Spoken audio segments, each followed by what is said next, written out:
បន្ទាន់ខ្មែរនាំគ្នាសាទរធ្វើការប្តឹងនិងបញ្ចូលទៅ UN រហូតបានលទ្ធផលអង្គការសហប្រជាជាតិ UN ជំរុញឲ្យមានបទឈប់បាញ់ដើម្បីការពារប្រជាពលរដ្ឋ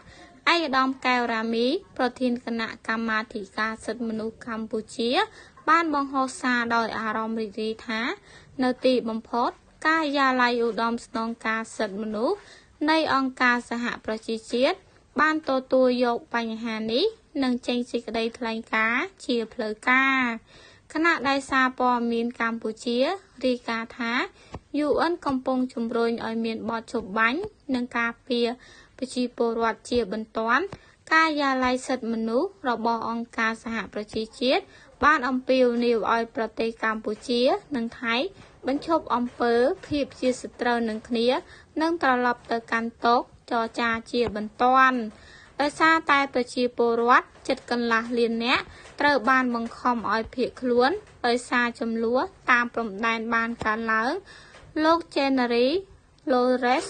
អ្នកនាំពាក្យសិទ្ធិមនុស្សរបស់ UN បានថ្លែងថាមានការរាយការណ៍មកថានៅតំបន់ជុំវិញភូមិជាច្រើននិងទីតាំងវប្បធម៌កំពុងត្រូវបានវាយប្រហារដោយយន្តហោះចម្បាំងដ្រូននិងកំភ្លើងធំស្ថិតក្រោមការប្រយុទ្ធគ្នាយ៉ាងស្វិតស្វាងរវាងភាគីទាំងពីរ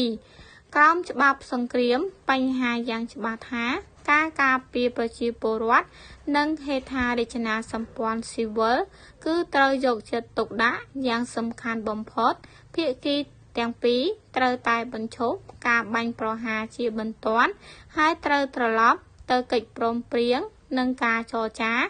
មិនដឹងថារាជរដ្ឋាភិបាលថៃបានត្រៀមវិធីដោះស្រាយចំពោះបញ្ហានេះរួចហើយឬនៅ